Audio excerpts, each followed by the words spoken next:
See attorney E. Orem Young. Now, your local weather with meteorologist Brian Briggs.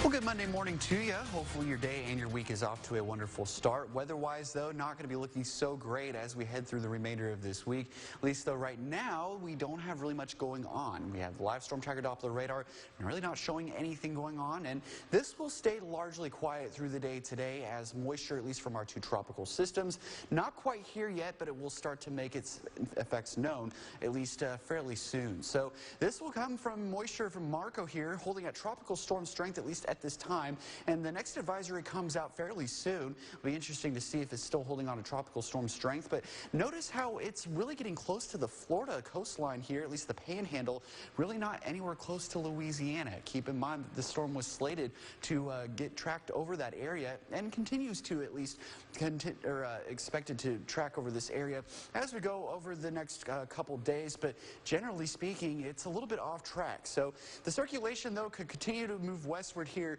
and that would still spell shower and thunderstorm chances here for us as we head into the Tuesday time frame. Now, kind of switching gears to Laura, this is the storm, at least with the highest concern to the ArcLemis at the time, even though that it's still fairly far away. You can see that it's still also holding at a tropical storm strength, and the circulation at least is a little bit more broad and kind of diffuse here as it runs over the islands, but generally it's tracking south of that area, and it's tracking over the open ocean. So Laura is trying to do whatever it can to really hold on here as it tracks through the Caribbean islands, and eventually once it gets back into the open Gulf, though, it is expected to re-strengthen back to a hurricane. Could eventually make landfall as a Category 2 hurricane by the time it gets to Louisiana.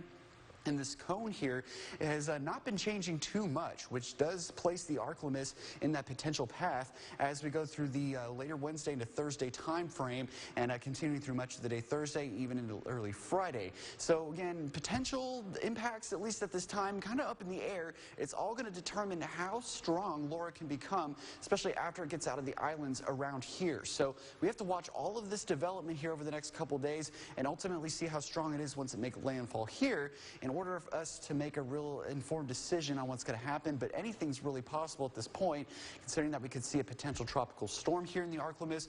Also could be dealing with flash flooding and the potential for some severe weather at times as well. Not surprising considering that we do have fairly favorable conditions still across the Gulf for development. Temperatures are generally in the middle 80s for our sea surface temperatures, and really they only need 80-degree water temperature to really get going. So at least in the short term, though, we're going to see some isolated showers and thunderstorms this afternoon and evening, especially across our eastern zones. That's where they're going to be at least favored. And then that moisture and better dynamics from Marco actually filters in for Tuesday.